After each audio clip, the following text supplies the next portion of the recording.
Welcome back to Conversations with Chris and Crystal. This month is Pie Month. And so we thought we would talk about organizing your baking products in your kitchen. You and I, well, we used to be bakers. We haven't done it for a really long time. I don't even have an oven. Yes. And one thing I would promote would be Pampered Chef. I couldn't get enough of Pampered Chef items. Look at this lovely thing. Adjustable spoons to measuring spoons. Yeah, their products are very well made. This is one of their measuring cups. I've got my lovely little things in here, but yeah, one of their measuring cups, and this carousel is it spins. Yeah, and it spins around as long as nobody's hands are in the way.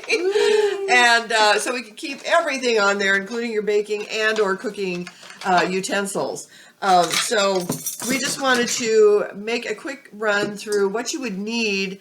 Now, I know some people who have stations. They have a coffee station in their kitchen.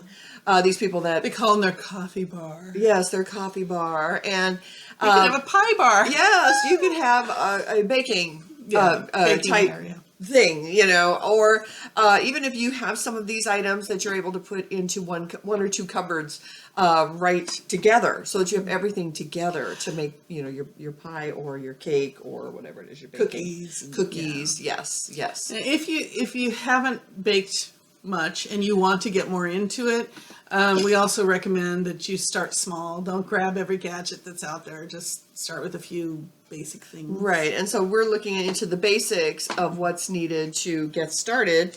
And we do have, like I was showing you, the Pampered Chef measuring bowl, which you can also mix in, and you can do other things in there. And you can also get measuring cups. Lovely for your dry measuring. Yeah. This is more for your liquid things like your milk. So that you have your spout. And I can't say you can do dry there. Well, you're really good because I could put everything in there. Oh, it doesn't matter if it's wet or dry. I took cooking in high school too, and we learned all about the uses for these things. These are supposed to be for dry measurements, and that's for liquids. Interesting. We made chicken soup. That's what we made out of real chicken. We had to rip the chicken apart. Oh, I was afraid you were going to say you went over to the FFA people and took a live chicken and chunk. No, never, ever, ever, ever. Not for me. No. Let's see what else we got. Oh, we have mixing bowls. Mixing bowls. Another thing you might want to do is if you want to decorate with some of these things, you could get these in ceramic, and they have fancy edges, and they do some other things, and they can be very pretty, and you can display them. We got our rolling pin over there. Oh yes, she's got this gorgeous rolling pin. Oh yeah, well it's a marble kind of with the holder. So you take your end, I'll take mine. Yeah, ta-da, it's heavy heavy too. Yeah, it is very, very heavy, which helps me because I just don't have enough muscle sometimes to really roll out dough or do any of that kind of stuff. And that makes a very pretty, something that you can just put up as for decoration as well. I was just going to show the small mixing bowls that you can put dry ingredients in. It's kind of nice to put your salt, your pepper, your herbs, or any. Now that's for cooking. Sorry, and you probably noticed that in our cooking, our crock pot show, that I was putting all the dry ingredients together and sifting them together before I put them in, and that's something you might want to do with some smaller things. You might have one of everything that you want to work with. You could just have some smaller bowls that you're able to do that with. Here's another version of those spoons, measuring spoons that you can use. Yep. If you don't have the Pampered Chef. Yes. Have a Pampered Chef party. I am not selling Pampered Chef. I'm here to tell you that. I'm just saying. This is a frosting spreader, but you can also use this if you don't have leveler. Yeah, a leveler to smooth out your whatever your dry measurement you're doing. Yep. And there you go. Yeah, that's also Pampered Chef, by the way. Ooh. Yes. And then the other thing is a basic hand mixer. Mine died, was probably about 50 years old. Wow. And so I don't have a hand mixer. I don't have a standing mixer. If you've got those things, bless you, because they are so nice to have to be able to just let that stand alone. Even my grandmother didn't use a standing mixer.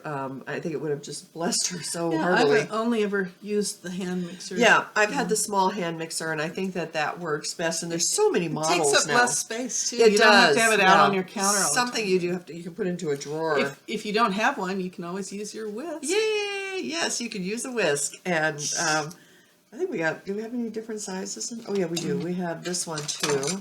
So here's one that's coated. And then here's one that works like this. There we go. Well, anyway, yes, that is a handy dandy little item that we got from Temu, which actually I couldn't live without. I actually scramble eggs with that. Oh, nice. Yes, Yeah. yes. So, and I think too, just because you can do as much or as little as you want. This is another one that. Oh, I yeah, like that nice one, little too. whiskey. That's a Pampered Chef. Oh, naturally, that's because I've never seen one like that before. In Pampered Chef, I'm sure it's on there. Okay. So, Yeah. woo. Yeah, so Pampered Chef has a lot of little gadgets that help you along the way. And they also have great baking stones if you want to take a look at that. What are those for? Like to put your bread onto? Depends on what kind you have. So Crystal got her baking stone out, since I don't know what those are. Okay, these are them. And- yeah. It's actually, as you can see, a lot of use here. Because it gets seasoned after a while. Right, after a while it will get seasoned. You rinse it off. You don't put soap on it because it will absorb the soap, and Soapy brownies. It'll eventually turn very dark, and that's the seasoning that you would have, like you would have on what are those iron skillets? Yeah, on iron skillets. You leave it seasoned. That's what their stones are. And so this one happens to be a bar stone. You can see it has a little lip on it, a little ledge. So you could make brownies or bars in here. I've also used it for cookies. But yeah, that's what the baking stones are. They have pie plates like this. They have my favorite, which I can't find, which is seasoned, is it's a little round, like a flower pot looking thing, and you put what they encourage people to use is the quick mix from Pillsbury or Betty Crocker to make breads like nut breads or blueberry muffins or something. You put that mix in there and it comes out like a little round loaf. It's really cool. Yeah, and it's very easy to use. And again, you do have to have an oven. See what happens when people do a lot of baking? They come up with these things. Yeah, they come up with all these crazy things. That's really fun. Oh, and here we got another lovely. I Spatula. believe that's a Temu. I'm not a Temu. That's a Pampered Chef. Pampered Chef. It's got the little chicken on There's there. the logo right there. Yeah, Pampered Chef. So yeah, you can use that to take your cookies off your tray Or your brownies out of there, because you know how sometimes it gets you get a big spatula and it's like okay, so we got this honking thing here. Wow. I mean, now that wouldn't be very easy to get that out. The one thing that I found interesting, I always had my grandmother give me her recipes for Christmas and birthdays and stuff like that, because they had a lot of grandchildren, and who can afford to buy everybody something, but they made an effort, and I asked her instead to write down her recipes because they were in her head. And she's like, oh, I don't know if I could do that. But she did do it. And there was one cookie recipe in particular that I just could not get that thing to work. And I called her. She lived 2 blocks from me. And I called her and I said, I'm coming over. We're making cookies. And she said, oh, sure. Okay. So I went over there. And it was funny because she, first of all, she used margarine instead of butter, which I was using butter. She used margarine. And that kept the shape of the cookies. Which, not that I really would want to do that, but hey, maybe somebody knows how to change that out so that your butter will work. Maybe you use less butter when you're using, I don't know. But anyway, mine were getting really flat and falling down. So anyway, hers came out perfect. Again, she used margarine instead of the butter. That was the only change? Well, that was one change. The other change was she had a metal spatula, and I swear that thing was from the 20s. And it had a stem that came out of the base. And again, it was metal, and it came out, but the handle was missing. So, and this base, she had it bent up like this. And what it did is she could take and scoop the cookies off without them cracking. And she said, I suppose you don't have one of these, you know. And I even asked my aunts, I said, after she passed away, I said, you know, do you guys, did anybody get her stuff? You know, did anybody, and they're like, I don't even know what you're talking about. I don't, you know, and I'm like, so I'm very happy to say that I had that moment with her and understood something, you know, from her that was just completely out of the blue that nobody else knows about. Her special spatula for taking cookies off of a tray. Cookie spatula. Yes, yes. That was hilarious. Oh, and then we have our T-View spatula, T-View spatula. This thing is really, it's funny if you want to talk about balance at all. There's balance to this thing that just makes it so much easier to use and to scrape and to do, and it doesn't. You could frost a cake with You that could. too. Oh, it's perfect. It's absolutely perfect. It feels nice in your hand too. And that there's yet another paddle type spoon. This is also Pampered Chef, and it in wood or bamboo. Actually, I believe this one was bamboo, and to be able to scrape things out of as well. Some of these just, you know. The few things that you might need to go ahead and bake a cake, go ahead and bake cookies and pies, which is, this is pie month, that's why we're talking about it. And speaking of pies, I just have to add I don't know anybody who makes a better pie crust than my mom does, because her pie crusts have always been so flaky and just taste. Well, that was my grandmother, so I haven't really had any pie since she's been around. Yeah, They were perfect, and my favorite cake was angel food cake with chocolate frosting. Oh yeah. So she would make that for me, and I had a cousin that had a birthday right around mine, and considerably younger than me, and she couldn't handle chocolate at all. Chocolate was terrible. It was, you know, a sin, I think, or no, she just didn't like chocolate for whatever reason. She didn't like chocolate, and so she didn't like the fact that what my grandmother did then, because she didn't want obviously my chocolate cake. So she would make angel food cake, and she put half pink frosting on one side and half chocolate on the other. And then my cousin had a fit because the pink frosting was touching my chocolate frosting. Well, don't eat that part. Yeah, I know. So my grandmother, being the ever blessed woman that she was, she cut the cake in half and made one pink half and one chocolate half onto itself. And so then she was fine. And then my cousin in her 30s shows up at my grandmother's house with this cake plate with a Death by Chocolate cake on it.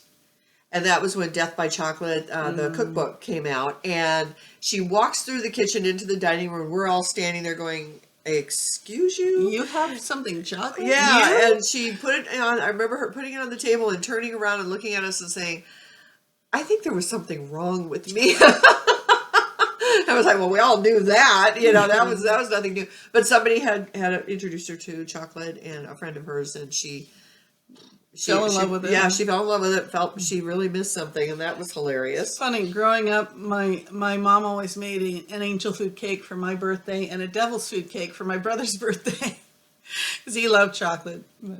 Yeah. We also want to get together our cookbooks.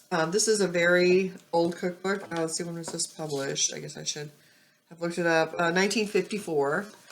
And they do have pie recipes in there. Yeah. And this is a little pie crust in the pie plate. I know. And I know you can buy ready-made pie crusts nowadays. You know, which they're never as good as home. And then just this pretty vintage picture of cookies and cake. But they did not have a picture of a pie. This is so un-American of Betty Crocker. Anyway, and I happen to have a Chocolate Lovers Cookbook for Dummies.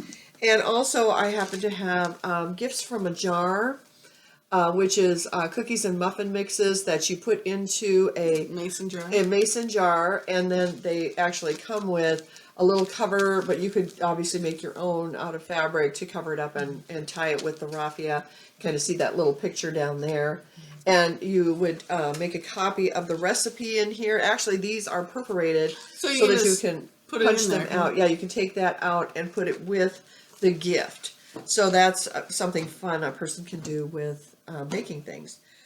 And then we have various pans. And like I said, nowadays you can get ceramic pans, you could get Okay, Silicone pans. Silicone and or ceramic decorative pans. These are very old and That's a loaf pan. a loaf pan. You can make meatloaf in here. You can make bread in here. I make banana bread in there. I do make banana bread, by the way. And a cake pan. These are for layered cakes. Usually, not always. I mean, obviously, you can make one layer and put frosting on it and it'd be fine. But you can make a couple of these, have 2 pans, and make a couple layers and make a layer cake. And then here we can get a Sheet cake pan. Yes, and very often they come with covers, which is nice to keep it fresh. And if you need to take it for a potluck or something. Yeah, really, absolutely. We've got the muffin tin. You can make your cupcakes and your muffins in there. And speaking of potlucks, here's a little tip I learned from a pastor of a church I used to go to. If you're going to a potluck and it's like soup, they have a variety of soups, take a muffin tin with you and put a little bit of each soup in each one so you can sample everything. Oh, wow. That's a clever idea. Very good. Very good. I don't know if you'd want to take the muffin tin that has 12. Oh, well, it depends.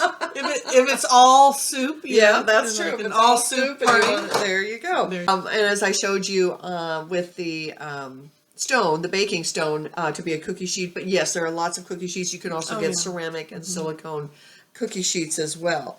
And we showed you the bread pans and also canisters there's a word.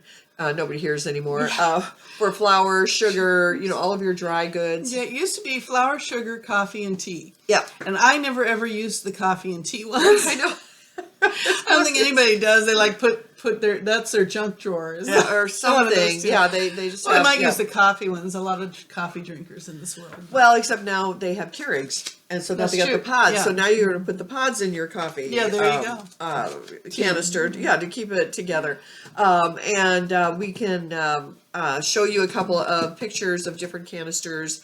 You can get some very inexpensive in glass, to be decorative, or you could get some ceramic. Again, there's just different kinds that are very pretty.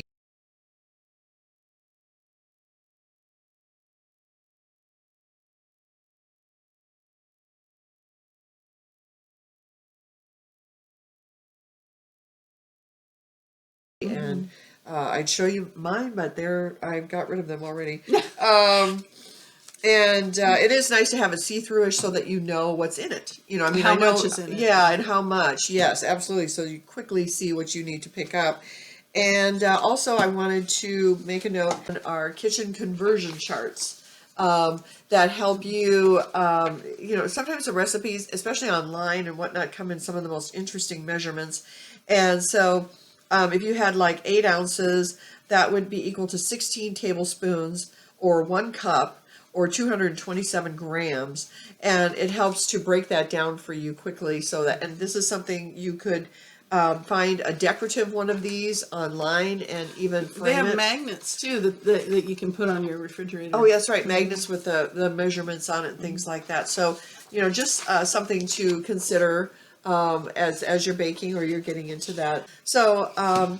So I think that is it for us for the baking show or for the pie show, technically. For Pie Month. Pie month, yeah, for Pie Month, yes. But for a baking center, that will get you started and get you going on that.